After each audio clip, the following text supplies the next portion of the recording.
Video like जरूर कर लीजिए और ऐसे वीडियो लगातार फ्री में पाने के लिए चैनल को तुरंत सब्सक्राइब कर लीजिए और बेल आइकन को जरूर टैप कर लीजिए ताकि आगे भी सारे वीडियो आपको मिलते रहे। यूट्यूब में फॉलो करते हैं तो प्लीज ये वाला फ्री टेलीग्राम चैनल जरूर ज्वाइन कर लीजिएगा। सारे नोटिफिकेशन सारे अपडेट यहीं पे आते हैं, ध्यान रखिए। नमस्कार दोस्तों, मैं Kirti Goyal study for civil service में आप सभी का स्वागत करती हूँ। जो भी बच्चे यूपी पीसीएस एग्जाम की प्रिपरेशन कर रहे हैं वो स्टडी फॉर सिविल सर्विस का पेड कोर्स ज्वाइन करके कंप्लीट प्री प्लस मेंस की तैयारी कर सकते हैं। ज्यादा जानकारी के लिए डिस्क्रिप्शन बॉक्स में जो नंबर दिए गए हैं उन पर मैसेज करके आप जानकारी ले सकते हैं या स्टडी फॉर सिविल सर्विस के ऐप पर जाकर कोई भी कोर्स परचेज कर सकते हैं। आज हम इस क्लास में हिस्ट्री की पीवाई क्यों करेंगे। डेली आपको एक क्लास प्रोवाइड होगी और आज आपका कौन सा है, आज आपका लेक्चर है ये 4th। इससे पहले के जो 3 लेक्चर है वो ऑलरेडी मैंने करा दिया। आप जाकर हमारे चैनल की प्लेलिस्ट चेक कर सकते हो, आपको सारे लेक्चर मिल जाएंगे। तो जो आज हमारा क्वेश्चन है वो कौन सा क्वेश्चन नंबर है, वो है हमारा 74। 73 तक ऑलरेडी मैंने करा दिया। तो चलिए करते हैं स्टार्ट। सबसे पहले क्या है, सबसे पहला जाता है यहाँ पर जो क्वेश्चन है वो है बोगज कोई महत्वपूर्ण है क्यों। आपको ऑप्शन दे रखे हैं, यह मध्य एशिया और तिब्बत के बीच एक महत्वपूर्ण व्यापारिक केंद्र था। ऑप्शन बी, यहाँ से प्राप्त अभिलेखों में वैदिक देवताओं और देवियों का नाम का उल्लेख प्राप्त होता है। या फिर ऑप्शन सी, वेद के मूल ग्रंथों की रचना यहाँ हुई थी। ऑप्शन डी क्या है, उपयुक्त में से कोई नहीं। तो इसका करेक्ट आंसर क्या हो जाएगा, इसका करेक्ट आंसर आपका हो जाएगा ऑप्शन नंबर बी। जो बोगज कोई महत्वपूर्ण है वो इसलिए महत्वपूर्ण है क्योंकि यहाँ से प्राप्त अभिलेखों में वैदिक देवताओं और देवियों का नाम का जो उल्लेख है वो प्राप्त होता है, इसलिए बोगज कोई महत्वपूर्ण है। चलिए बात करते हैं हम नेक्स्ट क्वेश्चन की। नेक्स्ट क्वेश्चन क्या जाता है, निम्नलिखित अभिलेखों में से कौन सा ईरान से भारत में आर्यों के आने की सूचना देता है। तो कौन देता है सूचना, option A Mansehra, option B Shahbazgarhi, option C Boghazkoy या ऑप्शन डी जूनागढ़। तो इसका जो करेक्ट आंसर हो जाएगा वो आपका क्या हो जाएगा, वो हो जाएगा आपका बोगजकोई। मतलब जो ईरान से भारत में आर्यों के आने की सूचना देता है वो कौन सा अभिलेख है, वो है बोगजकोई। बात कर लेते हैं हम नेक्स्ट क्वेश्चन की। नेक्स्ट क्वेश्चन आ जाता है, यह है आपकी 14वीं सदी ईस्वी पूर्व का एक अभिलेख जिसमें वैदिक देवताओं का वर्णन है वो कहां से प्राप्त हुआ है। एक बटाना से, बोगजकोई से, बेबीलोन से या बिसोटून से। कहां से यह प्राप्त हुआ है आपसे ये पूछा गया है। तो इसका करेक्ट आंसर क्या हो जाएगा, इसका करेक्ट आंसर हो जाएगा आपका बोगजकोई। ठीक है, ये बोगजकोई से ही प्राप्त हुआ है। बात कर लेते हैं हम नेक्स्ट क्वेश्चन की। नेक्स्ट क्वेश्चन क्या जाता है, निम्नलिखित में से किसने आर्यों के आदि देश के बारे में लिखा था।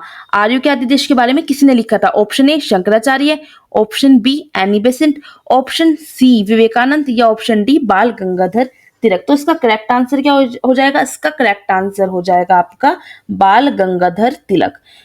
तो जो आर्यों के आदि देश के बारे में लिखा था वो किसने लिखा था, बाल गंगाधर तिलक ने लिखा था। बात कर लेते हैं हम नेक्स्ट क्वेश्चन की। जिस ग्रंथ में पुरुष मेध का उल्लेख हुआ है वह कौन सा है।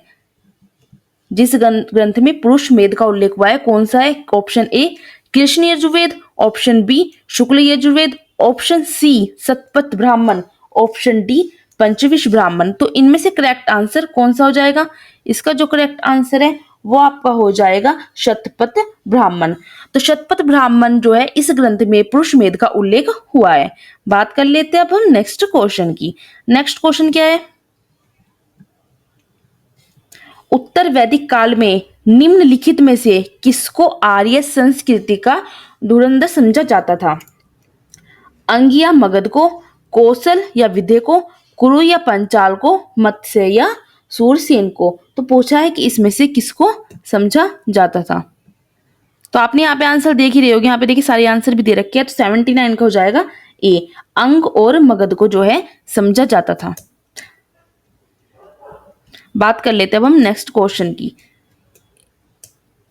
नेक्स्ट क्वेश्चन आपका आ जाता है, गोत्र शब्द का प्रयोग सबसे पहले कहाँ हुआ था। ऑप्शन ए अर्थवेद में, ऑप्शन बी ऋग्वेद में, ऑप्शन सी सामवेद में या फिर यजुर्वेद में। तो गोत्र जो शब्द था उसका सर्वप्रथम जो प्रयोग हुआ था वो हुआ था आपका ऋग्वेद में, ये आपको याद रखना है। बात कर लेते हैं अब हम नेक्स्ट क्वेश्चन की, जो है ऋग्वेद काल में जनता निम्नलिखित में से मुख्यतः किस में विश्वास रखती थी? मूर्ति पूजा में विश्वास रखती थी, एकेश्वरवाद में विश्वास रखती थी, देवी पूजा में, या फिर बलि एवं कर्म कांड में?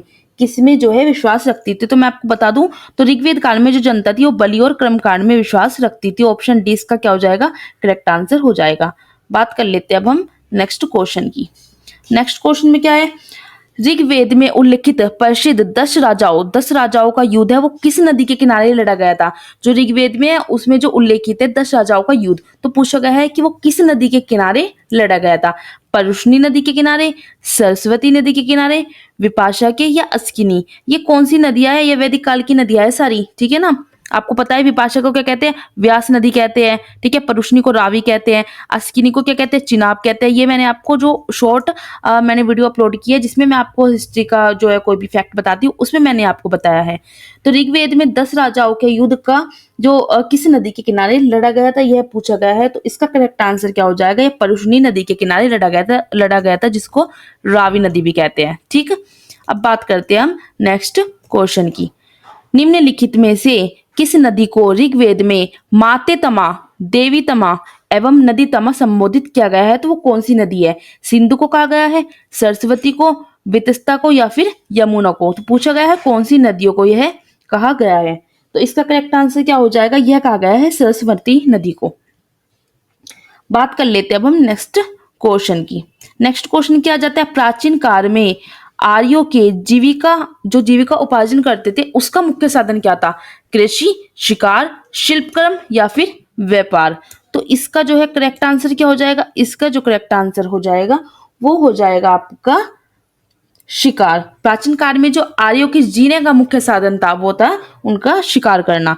नेक्स्ट हम क्वेश्चन की बात करते हैं। ऋग्वेद में उल्लिखित जो यव शब्द है वो किस कृषि उत्पाद हेतु प्रयुक्त किया गया है? यव शब्द का मतलब क्या है? जौ के लिए ऋग्वेद में उल्लेख किया गया है, चने के लिए, चावल के लिए, या फिर गेहूं के लिए? तो आपने तो यहाँ पे आंसर देख ही लिया होगा, आपको स्लाइड में दिख ही रहा है क्योंकि, ठीक है। तो यहाँ पे जो यव शब्द का प्रयोग है वो जौ के लिए किया गया था।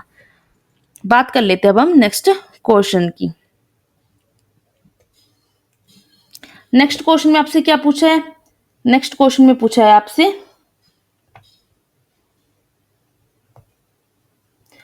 किस वेद में सभा और समिति को प्रजापति की 2 पुत्रियां कहा गया है? कौन सा वेद है? ऋग्वेद है वो, सामवेद है, यजुर्वेद है, या फिर अथर्ववेद है जिसमें सभा और समिति को प्रजापति की 2 पुत्रियां कहा गया है? तो जल्दी से बताइए, बहुत ही ज्यादा अच्छा क्वेश्चन है ये।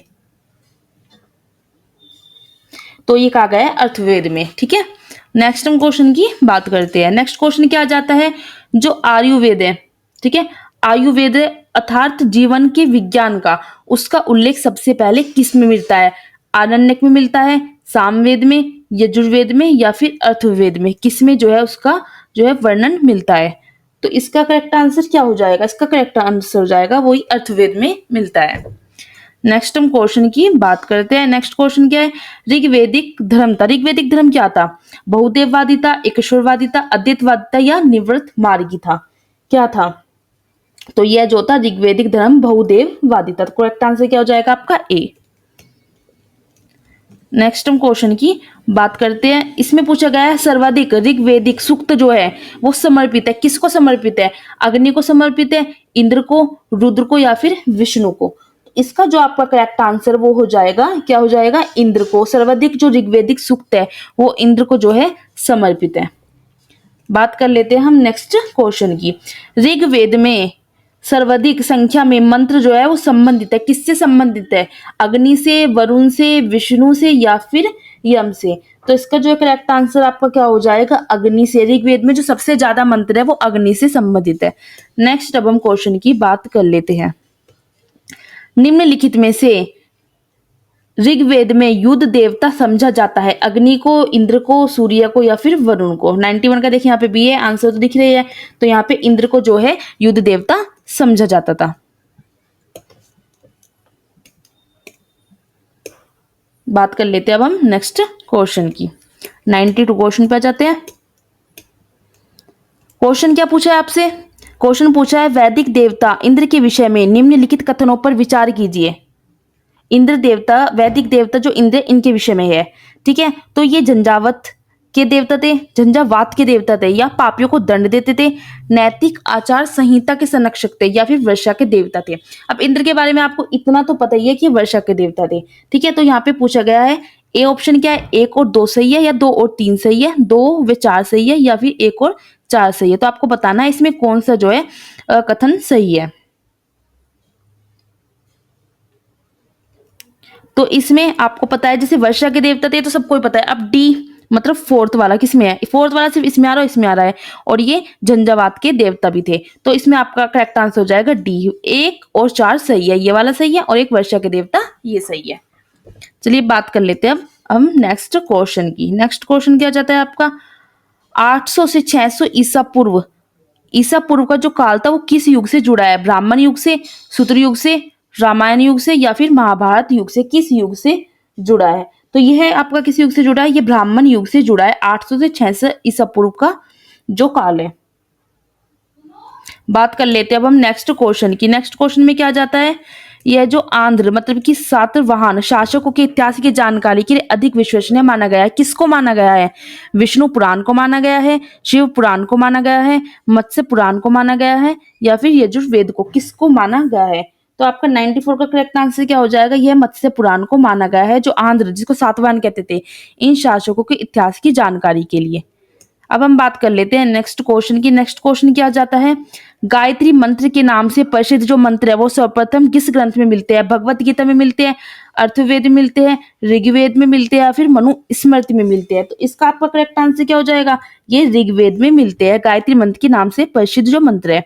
बात कर लेते हैं अब हम नेक्स्ट क्वेश्चन की। नेक्स्ट क्वेश्चन आपका, और इस क्लास का आपका जो लास्ट क्वेश्चन है वो हो जाएगा आपका सर्ग, प्रतिसर्ग, वंश, और ये मनवंतर और वंशानुचरित संकेतक है, किसके संकेतक है, ये नाम जो आपको दिए गए ना पूछा गया है किसके संकेतक है, वेदों के, पुराणों के, उपनिषदों के, या फिर सूत्रों के। तो मैं आपको बता दूं ये सभी जो है ये सभी पुराणों के जो है क्या है, संकेतक है। इसका करेक्ट आंसर आपका हो जाएगा पुराणों के, क्योंकि ये पुराणों के संकेत है। तो हो जाती है आपकी ये क्लास आज कंप्लीट। नेक्स्ट वीडियो में मैं आगे के जो है क्वेश्चंस लेके आऊंगी, और PYQ आपको पता है काफी ज्यादा इंपॉर्टेंट है हिस्ट्री के।